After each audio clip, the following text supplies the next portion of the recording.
Someone is trying to figure you out right now, not because they care about you, because they want leverage.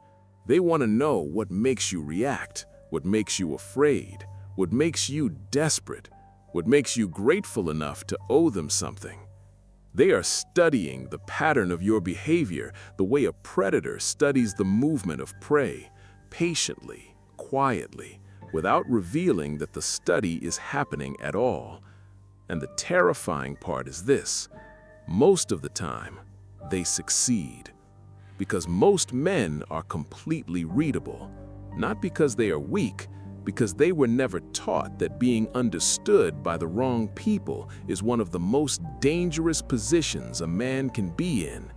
They were taught to be open, to be honest, to be transparent, to share their feelings, to explain their decisions, to make themselves legible to the people around them. And every single one of those instincts in the wrong hands becomes a weapon pointed back at them. There are three men who understood this at a level most people never reach. Carl Jung mapped the psychology of the hidden self. Sun Tzu built an entire philosophy of warfare around the power of being unknowable. Robert Greene studied every ruler, every strategist, every operator in recorded history and found one truth running beneath all of them. The men who could not be read could not be defeated. And what they discovered, what has been kept from you, is not a trick. It is not manipulation. It is the deepest form of self-protection a human being can develop. This knowledge is for protection, not destruction. Here is what they found.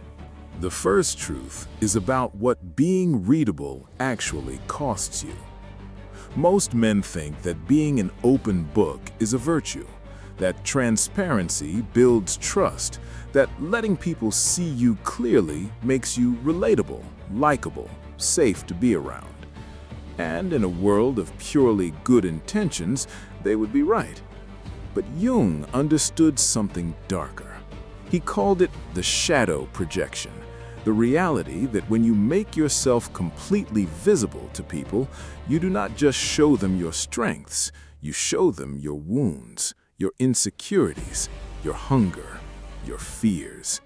And people, consciously or unconsciously, file that information away, not always to use against you, but always available to be used. Think about the last time someone used something you told them in confidence, something real, something vulnerable, as ammunition in a moment of conflict. You shared it because you trusted. They stored it because humans are wired to accumulate leverage. That is not cynicism, that is biology. The man who controls what is visible about himself controls what weapons are available to be used against him, and that control begins with understanding that you are not obligated to be understood. You are not obligated to be explained. You are not obligated to make yourself easy for anyone. Drop this in the comments. I stopped being an open book the day I realized not everyone deserves to read me. The second truth comes from Sun Tzu, and it is 2,500 years old. All warfare is based on deception. Sun Tzu was not talking about lying. He was talking about the strategic management of what your opponent knows about you. When your enemy knows your strength, he avoids it. When your enemy knows your weakness, he targets it. When your enemy knows your next move, he's already positioned to counter it. The only position of true strategic safety is the position where your opponent is operating on incomplete information. This applies to every competitive environment you exist in: your workplace, your social circles, your relationships, your business. Everywhere there is something at stake, and there is always something at stake. The less people know about your real position, your real intentions, your real capabilities, the less they can do to interfere with your movement. Sun Tzu wrote, "When strong, appear weak. When weak, appear strong. When about to move, be still. When still, let them believe you are about to move." This is not dishonesty. This is the understanding that information is power, and the man who gives it away freely has disarmed himself before the battle even begins. Think about the people in your life who always seem to be one step ahead, who never get blindsided, who always seem to navigate situations with an ease that looks almost supernatural. They are not smarter than you. They are not luckier than you. They have simply mastered the discipline of revealing only what serves them and concealing everything else. Drop this in the comments. I stopped showing my cards. Now nobody knows what hand I am holding.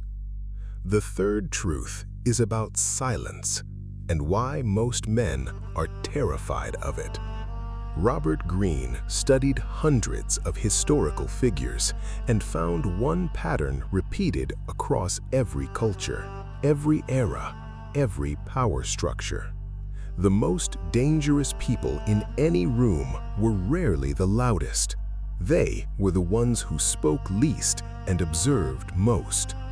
They were the ones whose silence made other people nervous enough to fill it, and in filling it, reveal everything. Silence is not emptiness. Silence is pressure. When you stop explaining yourself, stop justifying your choices, stop filling every pause with reassurance, people become uncomfortable. And uncomfortable people talk.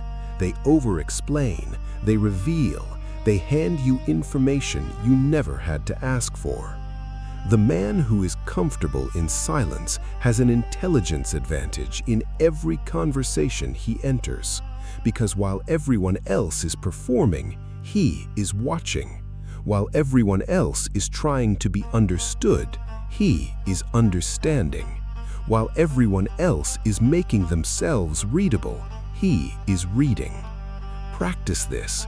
The next time someone challenges you, insults you, or tries to provoke a reaction, say nothing. Hold the silence for 5 full seconds before you respond. Watch what they do in those 5 seconds. You will learn more about them in that silence than in an hour of conversation. Drop this in the comments. My silence makes them nervous. Good, let them be. The fourth truth is about your reactions and why they are the most expensive thing you own. Jung wrote about the inferior function, the part of a man's psychology that when triggered bypasses all his intelligence and rationality and produces a reaction that is automatic, disproportionate, and completely predictable. Anger triggers in one man when his authority is questioned, in another when he feels ignored, in another when he feels betrayed. Each man has his specific trigger, and the people around him learn it, whether they realize it or not. Your reactions are a map of your interior. Every time you react, every time something pulls a response out of you before you have chosen to give one, you are publishing a chapter of that map, and anyone paying attention is reading it. The unreadable man is not the man who feels nothing. He is the man who has studied his own triggers so thoroughly that nothing activates them unexpectedly. He knows what would make him angry, so he sees the provocation coming before it lands. He knows what would make him desperate, so he never lets the situation reach that point. He has mapped his own psychology before anyone else could use it as a weapon. Sun Tzu called it knowing yourself. Greene called it mastering your emotions. Jung called it integration. They were all describing the same thing: the man who has looked inward long enough and honestly enough that the inside of him holds no surprises for him. and therefore holds no surprises that can be exploited. Drop this in the comments. They tried to find my trigger. I had already removed it. The fifth truth is about what you show, and the strategic power of showing the wrong thing deliberately. Sun Tzu wrote that the skilled warrior wins before the battle begins. He does not rely on the chaos of combat. He shapes the conditions so that by the time the confrontation arrives, the outcome is already decided. He has controlled the information his opponent has access to. He has allowed his opponent to build their strategy around a reality that does not exist. This is the advanced application of being unreadable. Not just concealing yourself, but actively presenting something specific for others to read. Not hiding in the dark, but choosing exactly what light you stand in. The man who seems effortlessly calm is not necessarily calm. He has chosen calm as his visible state, because calm disorients aggressors and disarms manipulators. The man who seems unbothered is not necessarily unbothered. He has chosen unbothered as his signal because it tells every observer that their tactics are not working, and tactics that do not work get abandoned. You have the ability to manage your signal, to decide what story your presence tells before you open your mouth. Most men leave this entirely to chance. The unreadable man leaves nothing to chance. Drop this in the comments. I decided what they see. Everything else is mine. The sixth truth is the one that connects all of them, and the one that most people miss completely.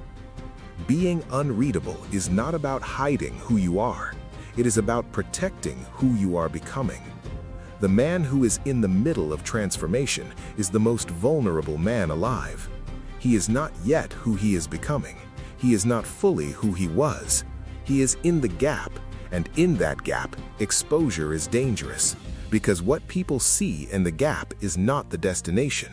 It is the uncertainty, the incompletion, the raw material that has not yet been forged into its final form.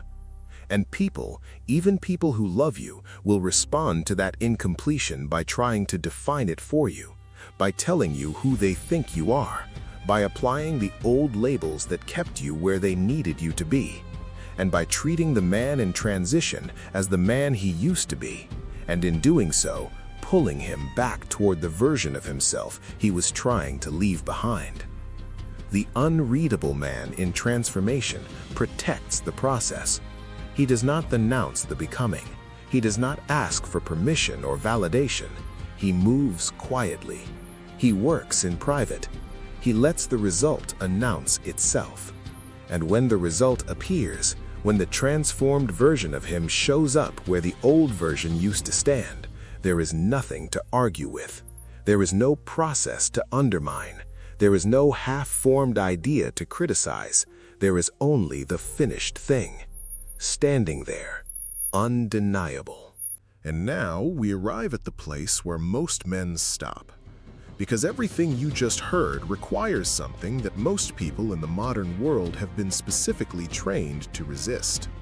Patience, discipline, the willingness to be misunderstood in the short term in exchange for being undeniable in the long term. The willingness to sit in silence when every social instinct screams at you to explain yourself. The willingness to conceal your movement when every emotional impulse wants recognition right now. The old you is dead. The version of you that needed to be understood by everyone, that version cost you more than you will ever know. Every time you explained yourself to someone who was not asking in good faith, every time you revealed your next move to someone who was already positioning to block it, every time you reacted on cue and handed someone the proof that they had found your edge, that version is done. You are a weapon pointed at your own future. Not a weapon of aggression, a weapon of absolute strategic clarity. Every reaction you chose not to give stored as power. every intention you kept concealed, protected until the moment of its arrival. Every version of yourself you refused to perform for people who did not deserve the show, saved for the life you are actually building. You belong to no one. Not to their need to understand you, not to their discomfort with your silence, not to the social pressure that tells you openness is always a virtue, not to the version of you that existed before you understood the game. You belong to your own becoming, and your becoming, protected, concealed, moving in silence, is the most powerful thing you have ever built. Carl Jung spent his life proving that the most dangerous man is the man who knows himself. Sun Tzu spent his proving that the most dangerous warrior is the one who cannot be known by his enemy. Robert Greene spent his proving that the most powerful operator is the one who controls what others know about him. 3 men, 3 different centuries, 3 different disciplines, 1 truth.